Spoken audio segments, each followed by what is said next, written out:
Welcome to the week 3 of the Pulmonary Professional. This is week 3 of 16 weeks.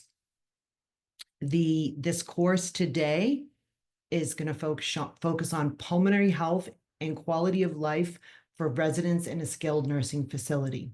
The objectives include that participants will be able to explain how pulmonary health programs enhance respiratory function and quality of life, respiratory function, lung efficiency, lung strength, quality of life, the ability to walk, the ability to socialize, participate in activities of daily living.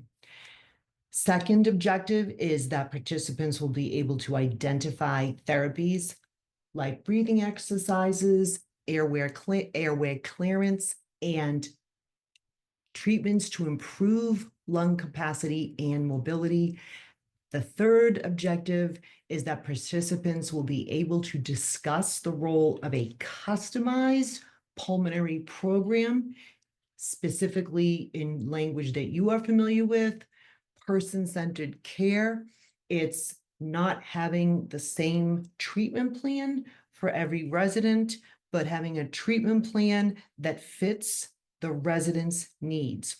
That's not to say that treatments may not be identical or similar to other residents, but the essence is that you develop a treatment plan for the resident. Let me pause for a second in the context of here you are, you're rolling out a pulmonary program in your skilled nursing facility, looking at assessments, evaluations, goals, treatment plans, interdisciplinary, multidisciplinary team, working collaboratively, knowing that other players may be doing similar tasks, but for different reasons, and that the documentation needs to support that. So throughout all of this, always thinking about how are you going to articulate what you did in the medical record. So the theme, enhancing respiratory function and quality of life in skilled nursing facilities through pulmonary health programs. Fun fact, of the 14,000 nursing facilities across the country, only about 500 have pulmonary programs. You are ahead of the curve. Why do pulmonary health programs matter in skilled nursing facilities? Well, number one, there's a high prevalence of pulmonary issues like COPD, pneumonia, and post-COVID-19 complications. So there is a high prevalence of diagnoses with pulmonary issues. Number two, the elderly, the seniors, are very vulnerable because they naturally have reduced lung capacity and comorbidities of other chronic conditions that impact their well-being. Number three is that, as we learned in weeks 1 and week 2, identifying and addressing pulmonary issues sooner help with reducing hospital readmissions and preventing exacerbations and improving overall health outcomes. So examples would be COPD, pneumonia, lung cancer. This slide is showing you chronic conditions for residents in a SNF and looking at these other comorbidities. I know that when you're in a medical record and you can see, 26, 27 diagnoses, coding and sequencing will be a focus and in a subsequent webinar, and the ordering, the prioritization, the accuracy of it. But the essence of this slide is that in that elderly population in a SNF, there are so many other comorbidities that are impacting their lung health. So just to be aware of it. And quality of life, right? So you can't breathe. It's going to impact your socialization. It's going to decrease your mobility, getting around. It's going to impact your activities of daily living, bathing, dressing, grooming. It's going to decrease your overall independence. And then you'll have a lower self-esteem, a lower sense of well-being, and hence a lower quality of life. Early detection of pulmonary health, reduced hospitalization rates. Early detection can improve respiratory function. An individual with COPD, whether it's early detection or late detection, early detection equally benefits from a pulmonary health program. It's like when someone says, "Oh, you have a mild concussion." Well, I have a concussion.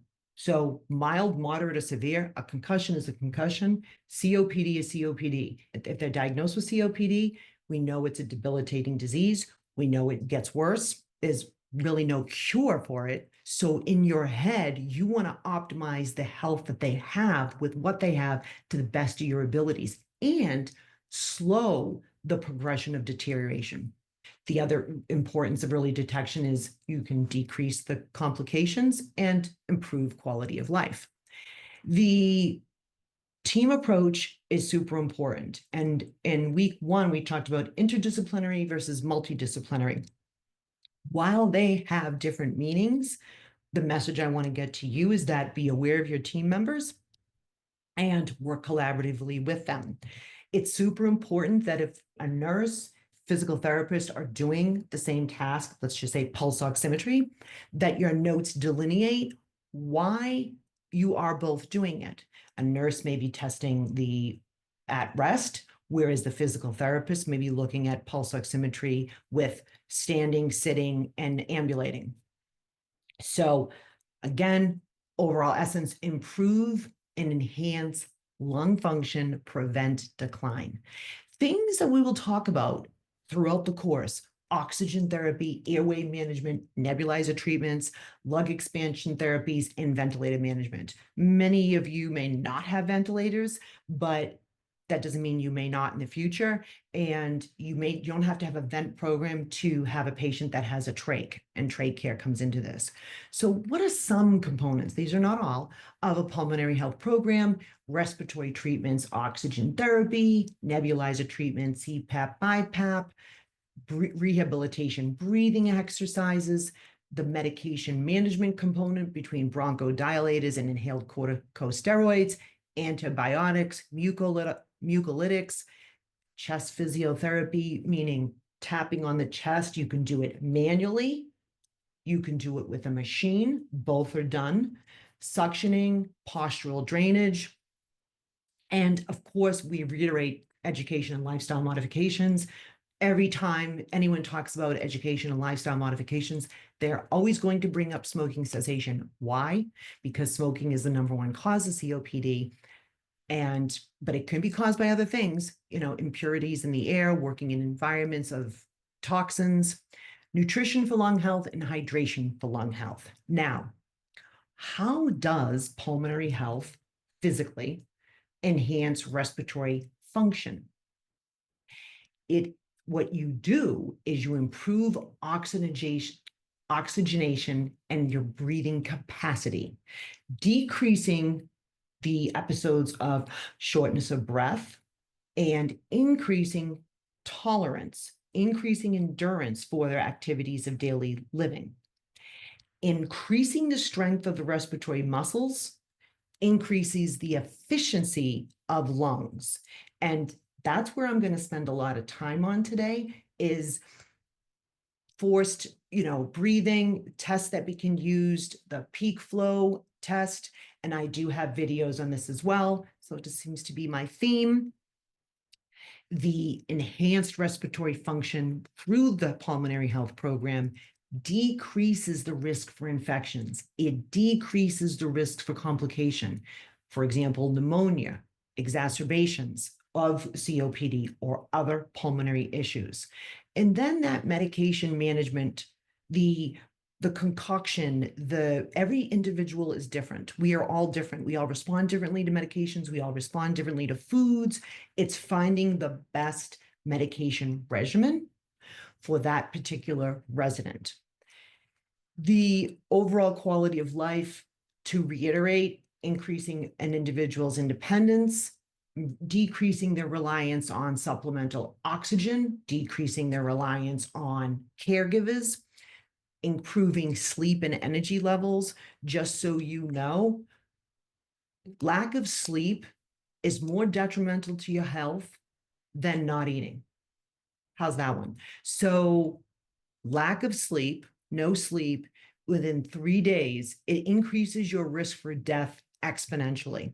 So a sleep assessment, we'll talk about CPAP, BiPAP, and the assessment of, okay, well, they have a CPAP or they have OSA, obstructive sleep apnea.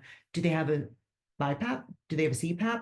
They have those. Why do they or do they not? It all comes to you because you're going to be assessing their headaches, their fatigue during the day, their snaps during the day, all the factors that are indicators of obstructive sleep apnea, and whether or not, by the same token, if you give them a CPAP, how did that positively impact them? Did they use the CPAP? Did you notice a difference when they had the CPAP versus not using the CPAP? And the pulmonary health program can decrease anxiety and depression, and patients will feel more in control, right? If you're anxious, you're worrying about the future. If you're angry, you're thinking about the past. So decrease the anxiety, help with decreasing and mitigating depression, and of course, enhance social participation. People do not participate in social activities for multiple reasons, right? It could be that they are worried about their breathing and they were going to be embarrassed, or they have a really good breathing control in their room and they don't want to leave their room. So socialization is super important.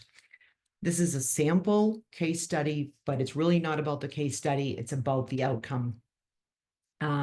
When you're looking at your treatment programs and the results of the pulmonary health program, this is where your note writing and your ability to assess and quantify results is important. So if you have someone with COPD that is a frequent flyer into the hospital and you then roll out this program and you all of a sudden notice that, hey, they have less episodes of shortness of breath.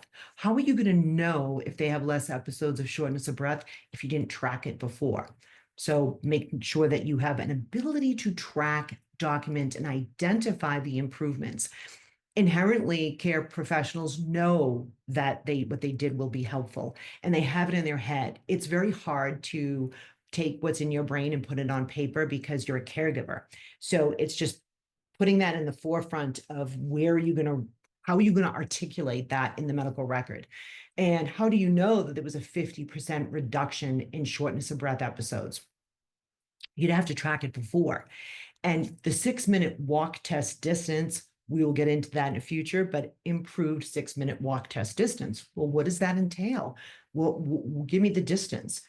Quantifiable, objective measurements are super important. And the peak flow test and expiratory inhalation rates will be the focus of today. And then, of course, increased engagement in daily activities. You can see here that, well, the nurse would have a great objective assessment of shortness of breath episodes, and maybe physical therapy would be rendering the 6-minute walk test, and maybe occupational therapy would be involved in the activities of daily living.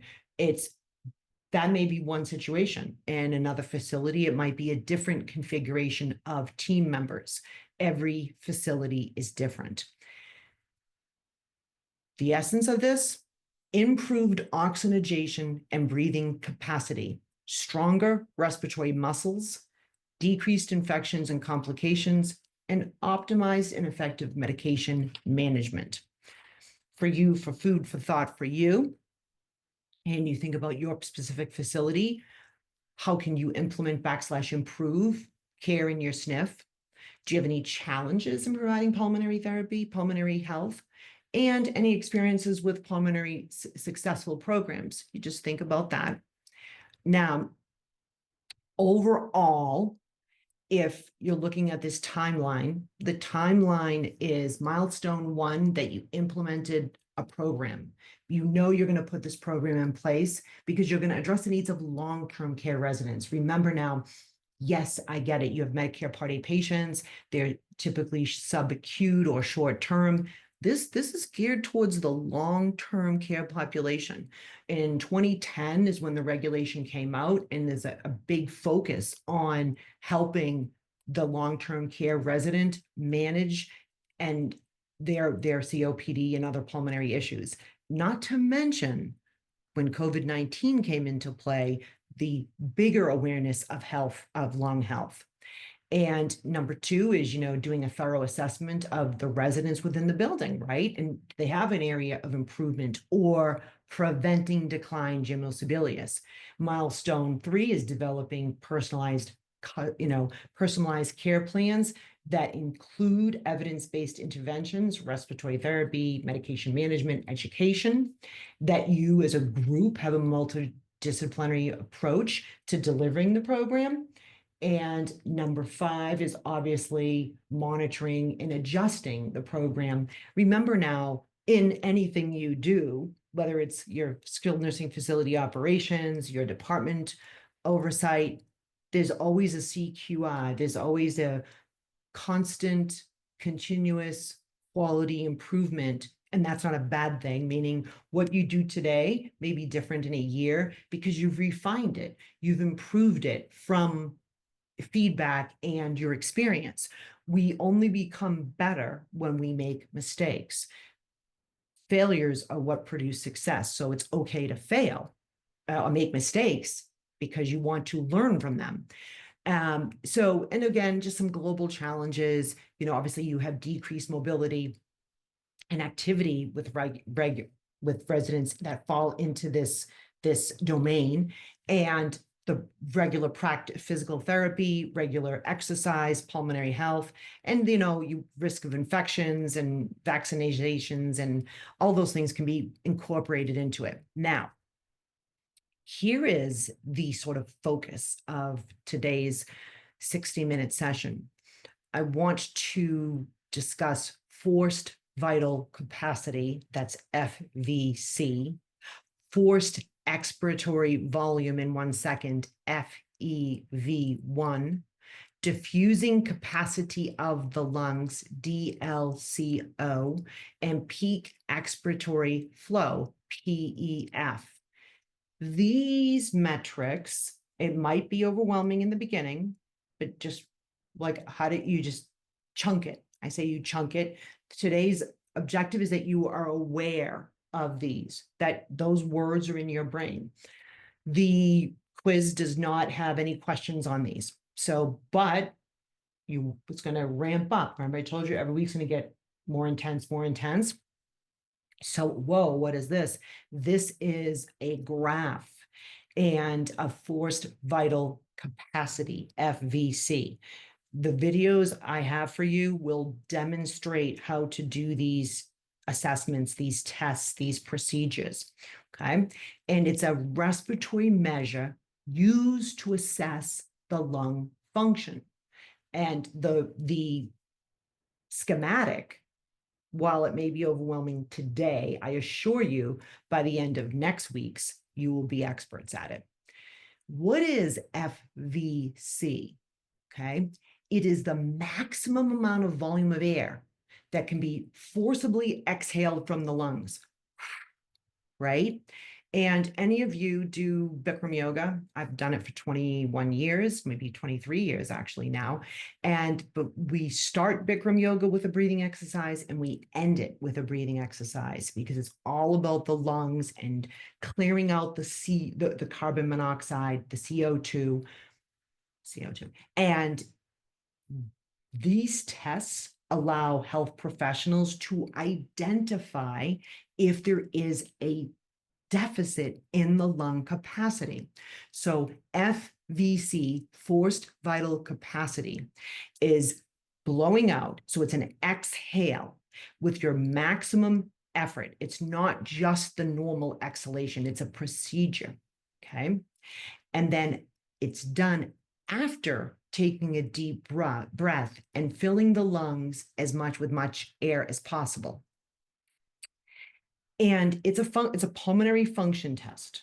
So it falls into that category, okay? And you can see different types of graphs and visuals that would be incorporated into the medical record. So it's super important because it can delineate the difference between different lung diseases. Now, a spirometer, it's recording the volume of airflow, right? And that's the tool that will be used. And again, the results are used to detect areas. Now, in the data, when you are doing FVC, there are variables that gauge whether it is normal or not normal. And the variables include age, gender, height, weight, and respiratory health. Those variables go in to you say, okay, well, what's normal, what's not? A normal FVC value for someone between the ages of 18 and 29 could be between 85% and 115%. For someone who's 30 to 39 years of age, it can be between 82% and 112%. The video will show us what it is for other ages. So if you have a low FVC, it could be indicating restrictive lung disease, interstitial lung diseases, pulmonary fibrosis, chest wall abnormalities. If you have high FVC values, it may suggest obstructive lung diseases, the presence of asthma, COPD, emphysema, okay? In the conditions of obstructive lung diseases, the airways are narrowed or obstructed, chronic obstructive pulmonary disease, okay, making it more difficult to exhale air, which leads to a higher FVC measurement. Now, remember right now, you were just soaking it in. You're not stressing right now. You're just taking the information in. I just want you to walk away with FVC, forced vital capacity, peak flow. Just want you to remember the names. That's it. When these tests, assessments are completed, there's an interpretation. And the reason they're so important is not only for the interpretation, but they're used for the diagnosis and the management of respiratory disorders. So although you may see that one of these assessments or tests is done in the beginning to diagnose, it is also something that's used on a regular basis in order to gauge status, functionality, and improvements, declines, okay? The last box, complementary lung function tests, FEV1, it is specific because it's forced exhalation, the volume of air, that's in 1 second, okay? The third is the ratio, okay? FEV1 divided by FVC, and we'll talk about that as well later. So, to reiterate, why is FVC used in clinical practice? To diagnose respiratory conditions, to monitor disease progression, assessing lung function pre and post intervention, maybe a nebulizer, right, or an inhaler, and assessing and evaluating the effectiveness of the treatment rendered. So you can see that there are lots of times that these tools will be used. And this is the future advancements in FVC. We'll talk about that in a later section, but just to know that, as you know, with automation, with AI, there are so many things that there were machines in a video that someone would have to go into the hospital in a box to breathe into a tube. And today you can attach the meter to the laptop and have the report automatically upload into your electronic health record. So this here is just a timeline on, you might do an FEV1, forced expiratory volume, 1 second, in every day, daily, then you might go to weekly, then you might go to monthly, and then you might go to quarterly. So you can see that there might be an influx of usage until it is deemed and dubbed not necessary, but we'll see about that. Okay. What are the benefits? Early detection of respiratory decline, decrease hospitalizations, improve respiratory care, enhance quality of life, and optimization, one of my favorite words, optimize and efficiency, your allocation of resources, right? So you can see who can be, if you have minimal supplies, or you can allocate and prioritize. So FEV1 can be incorporated into your care planning, your treatment planning. It allows for you to identify appropriate interventions. It can allow you to deem and dub and assess the appropriate medications. And it's a mechanism for you to have ongoing monitoring. So brilliant because it's objective and super helpful for clinicians, because lots of times it's our subjectivity that determines how much help they needed to ambulate to and fro or assessment. So this is super exciting. The quality measures, it can improve quality regulatory compliance, patient satisfaction, again, that rehospitalization, and improve your reputation. So the next one is DLCO, diffusing capacity of the lungs, which is essentially the transfer of gases, particularly of oxygen, from the air into the bloodstream. Okay. So it's looking at the not the volume of expiration or inhalation. It's looking at gases and the transfer of gases. And it's super important for, again, assessing lung function, diagnosing interstitial lung diseases, detecting emphysema, and identifying pulmonary hypertension. And it's impacted, DLCO is impacted by the volume of the lungs, and a decreased volume lung size and is seen in emphysema, pulmonary fibrosis, okay? Because it reduces the surface area and availability for gas exchange, okay? It also is affected by the concentration of hemoglobin, okay? If you have lower hemoglobin, like in anemia, it reduces your ability to transport oxygen, right? Again, giving a lower DLCO. If there's damage or disease to the lungs, and in cases in which of interstitial lung disease, emphysema, pulmonary edema, it can impact the integrity of the alveolar capillary membrane, decreased DLCO.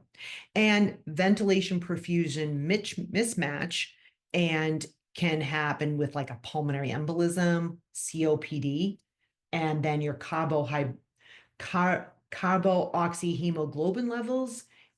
Increased levels of this is seen in smoking or carbon monoxide exposure, CO, can reduce the availability of hemoglobin for oxygen transport, leading again to a decreased DLCO.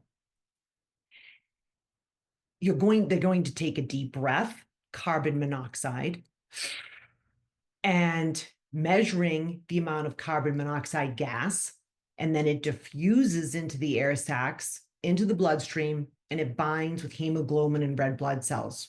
And the essence of this is the rate of absorption, the rate at which carbon monoxide is absorbed into the bloodstream and then measured and providing the ability to transfer gases.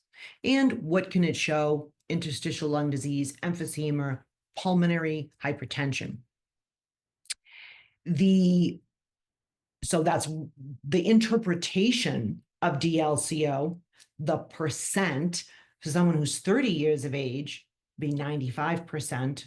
For someone who's 75 years of age, it would be 80%. So the DLCO goes down as one ages. Now, an important factor for you, especially in skilled nursing facilities, is that with the COVID pandemic, okay, and as we know, it's caused by SARS-CoV-2 virus, it can lead to decreased capacity of diffusion for carbon monoxide. Now, I say this to you because I know that there are multiple COVID-19 outbreaks throughout the country. But through medical record reviews, it's identified that these are the long-term care patients, but for some reason, that COVID-19 diagnosis just doesn't make it to the diagnosis list. So be mindful of that. And why? Because COVID-19 can impact respiratory diffusion capacity. It's noted in long COVID.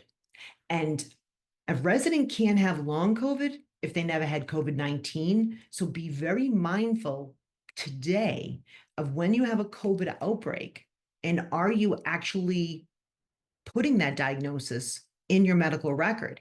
It's in the medical record under a nurse's note, or it's in the medical record in a therapy note, but for some reason, it doesn't make it to the primary list. Again, why is that important?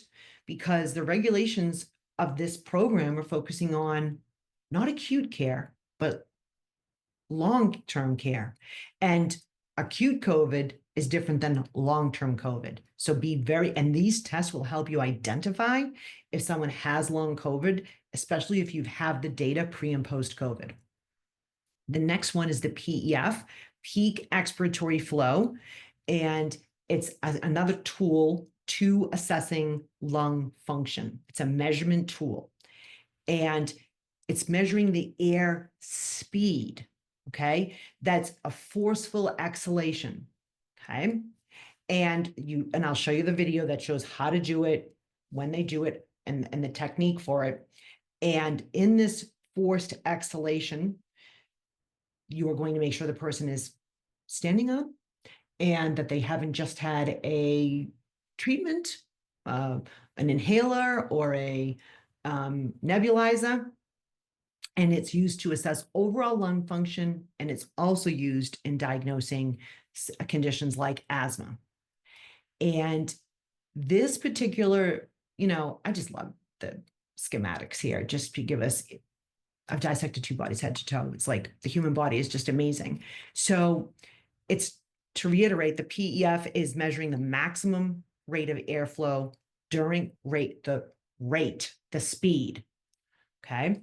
And it gives you insights into what type of severity, what type of conditions, and for you to track it. So it's objective. Here are some pictures and some tools. There's different types of peak flow meters and assessment tools, and I'm going to get into it in the videos. The normal values for a PEF from someone from 20 to 29 is 450 to 650, 30 to 39 is 400 to 600. And you can have asthma, you can have COPD, CHF, and this particular PEF values are most experienced with someone who has asthma, okay? And so it impacts their rate flow. And I'm going to just go PFFCD management. Exercise, rehabilitation, physical activity are a theme of this weekly webinar. And the tailored program is proven to decrease exacerbations. With the combination of the pulmonary health program and collecting data from these assessment tools will prove extremely valuable to you. More statistics for you, just looking at reduction in hospitalizations and improvement of quality of life. There is an improvement in quality of life when these interventions are put in place. So that timeline from the World Health Organization, investing in pulmonary health programs is a vital strategy for improving respiratory function and overall quality of life. I had lung cancer twice. I quit smoking in 1995 when I had my first run-in with lung cancer. And that was when they told me I had a little bit of COPD. Chronic obstructive pulmonary disease, or COPD, is a serious lung disease that restricts your ability to breathe due to long-term irritation to the airways. The patient with COPD has to work harder to breathe to get the air out. The air comes in fairly naturally, but they have to work to get the air out. COPD is the third leading cause of death in the US, yet remains largely unknown. Surveys have shown that people are not very knowledgeable about COPD. I think in the last 10 or 15 years, there's a growing population of people who understand that cigarettes can do this type of thing to their body. I started to notice the shortness of breath, I would say almost 10 years ago, but it's progressive. It made it harder for me to go upstairs or to do anything strenuous. I will. Trump Power signed up for pulmonary rehab at Dartmouth-Hitchcock, an 8-week combined exercise and education program for patients with chronic breathing problems. When you can't breathe, it's scary. And when that happens, we tend to get anxious, and that can get you more short of breath. So we really talk about how to relax, feel like you're under control. And that's a big part of what pulmonary rehab is getting back control of your breathing and of your life. Now, the pulmonary rehab people adjust what you're doing to your own needs. They're very tuned into you. After completing the program, Trump Power's goal was to climb the medieval stairways of Dubrovnik, a walled city in Croatia. I used my portable oxygen for that and paced myself, but I walked the whole wall. He told me that he wouldn't have been able to do that prior to our program. So either we gave him the courage to try it, or actually he was physically more fit, probably both. Early diagnosis of COPD can help patients breathe better and live longer. Symptoms of COPD include constant coughing or a smoker's cough, shortness of breath, feeling like you can't breathe, not being able to take a deep breath, and wheezing. There's a simple test that can be done that can identify it fairly easily. And those are the standard breathing tests or pulmonary function tests. Whether it's COPD, asthma, or lung disease, exercise has a distinctive role in the patient who breathes poorly. There are studies that show that pulmonary rehab programs are as effective as some medications and also some surgeries that are done to help correct lung issues. So it's a pretty powerful tool. Trump Power has dodged a few health bullets in recent years, but keeps going. The second lung cancer in 2009 was actually a new lung cancer. It wasn't a reoccurrence of the first. So I don't play the lottery. But he does continue with his exercise at home, still works in his flower garden, and these days, you'll likely find Bernard behind the lens doing what he does best.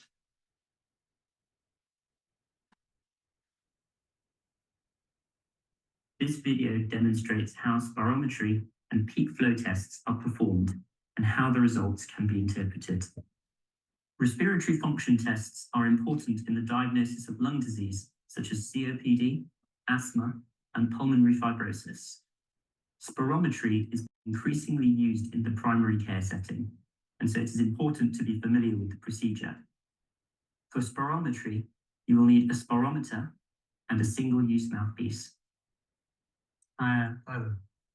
Today we're going to do a breathing test called spirometry. It involves blowing out into this mouthpiece, and this machine, called a spirometer, measures how well you blow out. This sometimes makes patients feel a little bit dizzy, lightheaded, so we're going to have you sitting down throughout. We'll also ask you to wear this nose clip just to make sure you're only breathing through your mouth, and which can be slightly uncomfortable. Is that all right? Yeah, that's fine. Okay, great. Have you taken any inhalers today? No. It is important to know the patient's age, race, and measure their height so that their predicted values and percentage of predicted can be determined. If the patient takes inhalers, spirometry should be performed after short-acting bronchodilators have been taken, unless a test of airways reversibility is being performed. Okay, so first I'd just like to show you how to use the mouthpiece. So this part of the mouthpiece is single use and will be thrown away afterwards. I'd like you to hold the mouthpiece like this, and then put it in your mouth. Make sure you're not covering the hole with your tongue or your teeth, and then form a nice tight seal with your lips. You should show that. Okay, that's great, thanks. You can relax while I explain the next part. So I'd like you to sit up nice and straight. We're going to be measuring two things here: how quickly you can blow air out and how much air you can blow out. So I'd like you to take a nice deep breath in until your lungs are completely full. Put the mouthpiece to your mouth as you did before, and then blow out as hard and as fast as you can, and keep going for as long as you can. We need you to do that about 3 times. Is that all right? Yes. Okay, if you could just put that nose clip on for me. Yeah, sure. Okay, brilliant. And when you're ready, Okay. encourage the patient to breathe out all the way and check their technique. Okay, that was great, thanks. You relax while you catch your breath for the next one. Okay. This test measures the forced expiratory volume in 1 second, or FEV1, and the forced vital capacity, or FVC. The FEV1 to FVC ratio is therefore the proportion of air that is blown out in the first second of a forced expiration, and is a key measurement in the distinction between obstructive and restrictive lung disease. It should be done at least 3 times for reliability. If 2 of these measurements are not within 5% of each other, or the patient's technique is incorrect, then another measurement should be taken. In some situations, you may wish to measure the patient's vital capacity. Vital capacity, or VC, is a maneuver carried out during a gentle expiration, whereas FVC is a forced maneuver. The NICE guideline states that the measurement of slow vital capacity may allow the assessment of airflow obstruction in patients who are unable to perform a forced measurement to full exhalation. The best values should be taken for FEV1 and FVC. Most people with normal lungs are able to breathe out most of the air in the first second, and so have an FEV1 to FVC ratio of greater than 0.7.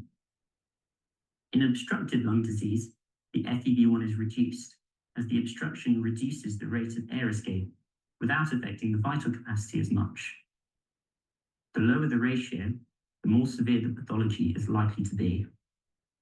In restrictive lung disease, the FEV1 and FVC are usually equally reduced, resulting in an apparently normal ratio, but the individual measurements are lower than the predicted values. FEV1 and FVC both being less than 80% of predicted suggests restricted pathology.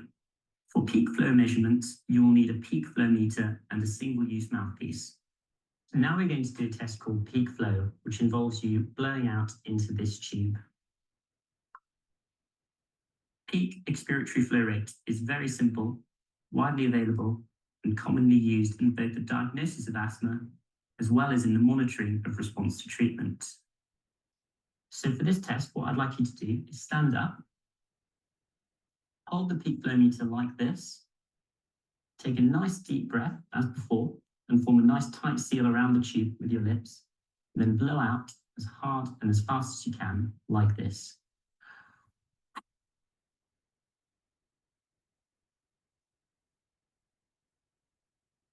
That's all right? Yeah, that's fine.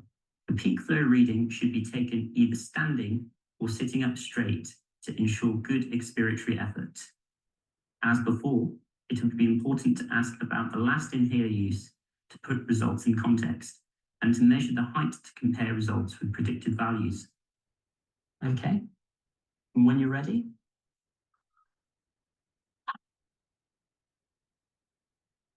that was good. And one more.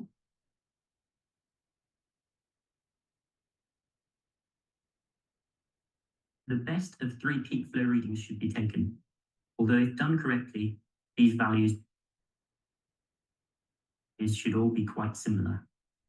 This reading can then be compared against predicted values. Peak flow measurements are often used to stratify the severity of acute asthma attacks.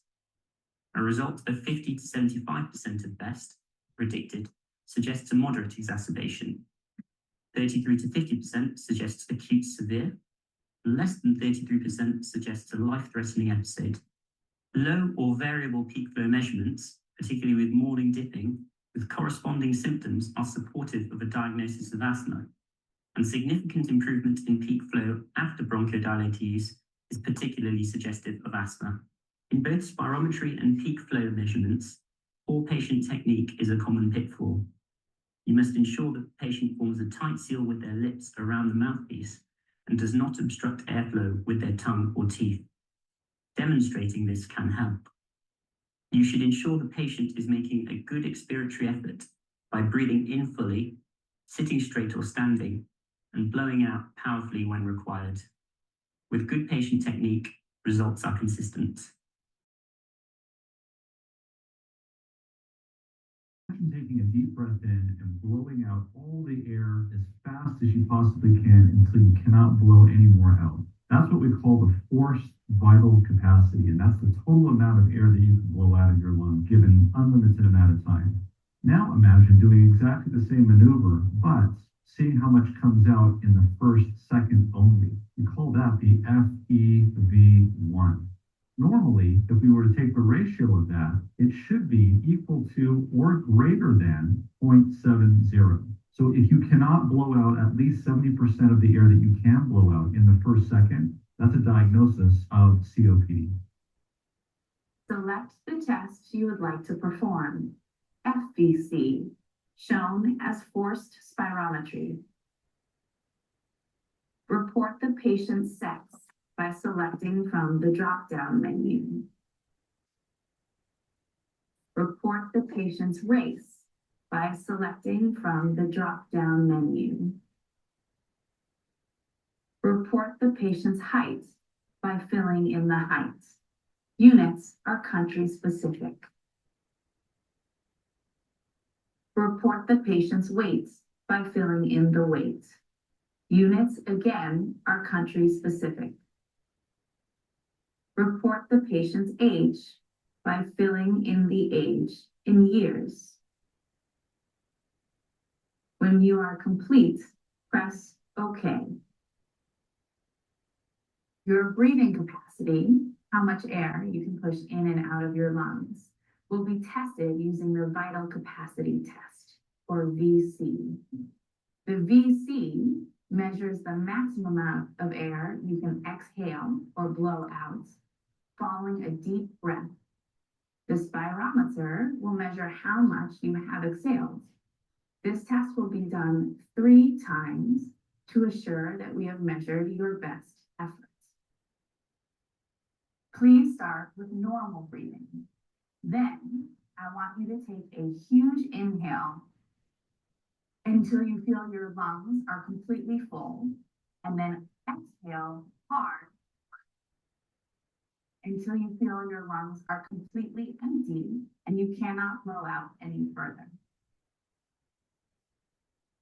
Everyone has left the room now, so it's just the 2 of us. This way, you won't be distracted during the test. Your position during the test is extremely important. You need to be sitting up straight with your back against the back of the chair. Your shoulders should be down and your eyes should be open. You want to have both of your feet on the floor with your legs together. I'm going to give you this nose clip so that we can clip your nose closed. Is that comfortable? And can you breathe through your nose? Good. I will now give you this, which you can place in your mouth. I want you to begin just by breathing normally.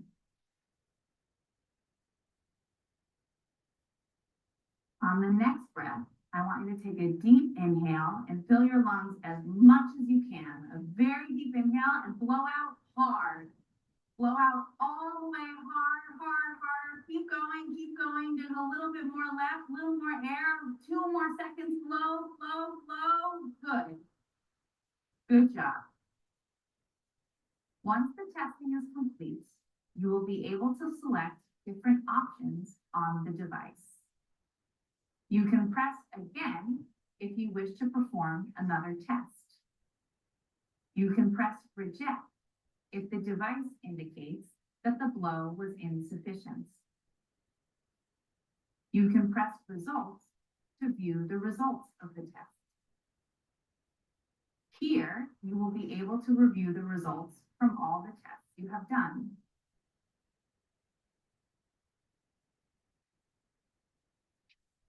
Finally, if the testing is complete, you can press Done. This will prompt an error.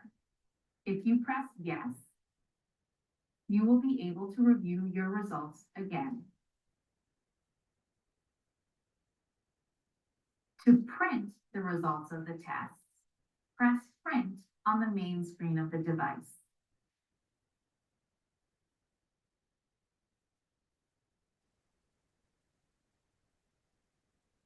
And up, again. Blow hard, blast out fast. Blow it out, blow it out, blow it out, blow, blow, blow. Breathe deep, up, and catch your breath. Ed King is working hard to find out how well his lungs are functioning. Let's do that again. Same thing. He's doing a lung function test called spirometry. Ed suffers from COPD, chronic obstructive pulmonary disease. It's progressive, getting worse over time, and there's no cure. You might have an easy day of breathing. The next day you get up, you may not have an easy day of breathing. Breathe deep, up, and let it go. In patients like Ed, doctors follow disease progression and sometimes make treatment changes. Spirometry is an important tool in both monitoring and diagnosing COPD. And with that, we measure two things: the amount of air they can move in and out of their lungs and the speed with which they do it. Step fast. Patients are asked to forcefully blow out as much air as they can in 1 second. That speed is referred to as FEV1, or forced expiratory volume in 1 second. One of the early signs of COPD is obstruction, is an inability to move air out as quickly as you normally should be able to do. FEV1 is a marker of obstruction. Big breath in. The other measure is referred to as FVC, or forced vital capacity. After a huge inhalation, the amount of air that can be forcibly breathed out is measured. Just a little further, all the way in, deep, all the way out. And take a big full breath in, up, and catch your breath. The ratio between FEV1 and forced vital capacity is the data point we use to determine whether you have obstructive disease or not. About half of those with COPD don't know it, even though they may have symptoms such as shortness of breath, ongoing cough, wheezing, or chest tightness. That's why screening may be suggested if you're a current or former smoker over age 45, have a family history of emphysema, or work with chemicals or other lung irritants. It's a disease that these folks live with every day. It's slowly progressive. They don't appreciate the symptoms. And by the time they realize, wow, I'm actually in a different place than I was a few years ago, it's often too late to do anything about it. Since his diagnosis, Ed King has learned to live with his COPD. Fine, that's better. You accept it for what it's worth, and you wind up with an attitude that you're not going to let it weaken. Ed and his wife Joyce stay active. She gives him chores to do at home and continues to make travel plans. I just feel that he's done well, taking it within his stride, so have I, because that's the kind of thing we are. To measure diffusing capacity of the lung in the lab or clinic, we use carbon monoxide and measure the ability of the body to absorb carbon monoxide from a single breath. This is called the lung carbon monoxide diffusing capacity, or DLCO. And as we have seen, the flux of a gas or diffusion of the gas across a membrane is dependent on factors that affect the rate of diffusion and the surface area where diffusion is taking place. When DLCO is below the predicted reference range, it becomes a clue to the presence of a physiologic problem. But a variety of physiological factors can affect the value normally measured for DLCO. Increases in DLCO occur with increases in body size, such as in patients with increased height, increased body weight, and increased body surface area. DLCO increases with increasing lung volume, likely due to increased blood volume or increased alveolar capillary membrane surface area. The ratio of DLCO to alveolar volume, known as Crow's constant, may be used as an index in patients with emphysema-related lung hyperinflation to indicate the primary effect of the disease on gas exchange. As a person ages, DLCO increases to a maximum at about 20 years and then declines about 2% per year thereafter. For comparable age and body size, women have a lower DLCO than men by about 10%. DLCO increases during exercise. In a healthy individual, pulmonary vessels dilate during exercise, a process known as recruitment, increasing the area for diffusion. DLCO is higher in the supine position than the sitting position. DLCO is also higher in the sitting position compared with standing. The likely explanation is increases in capillary blood volume with sitting versus standing and with lying versus sitting. But now that you know what to watch out for, you can use DLCO as a sign of something wrong. Let's take a look at some of the most important examples. In patients with chronic obstructive pulmonary disease, or COPD, DLCO is reduced. The changes are more profound in patients with emphysema than in those with chronic bronchitis, likely related to greater loss of alveolar surface area in emphysema and therefore less area for gas diffusion. Restrictive pulmonary diseases are a broad category that includes not only diseases influencing the chest wall, pleural space, and respiratory muscles, but also pulmonary parenchymal disorders. However, diffusing capacity is generally preserved in restrictive diseases unless the pulmonary parenchyma is also affected. Widening of the pulmonary interstitium, or flooding of the alveoli with fluid, impairs gas movement across the alveolar capillary membrane and is reflected in a decreased DLCO. Thrombotic or embolic occlusion of branches of the pulmonary artery reduces DLCO, as do disorders of the pulmonary capillaries, for example, vasculitis. Severe pulmonary hypertension may be associated with obliteration of the pulmonary capillaries and a reduction in DLCO. Acute alveolar hemorrhage is associated with an increase in DLCO. This is secondary to hemoglobin in the alveoli, serving as a sink for carbon monoxide used during measurement. When alveolar hemorrhage is chronic or recurrent, resulting lung fibrosis reduces DLCO. Through an increase in capillary red blood cells, polycythemia results in an increase in DLCO. Anemia with reduced red cell mass reduces DLCO. After all this attention on O2, what about CO2 exchange across the lung in health and disease? The solubility of CO2 in tissues is about 20 times that of O2, and the rate of diffusion across the alveolar capillary membrane is about 20 times that of O2. Therefore, mild abnormalities of the pulmonary parenchyma are usually not associated with an increased arterial alveolar gradient for CO2. With more advanced thickening of the alveolar capillary membrane and a reduction in DLCO to about 25% or less of normal, an arterial alveolar gradient for CO2 may arise.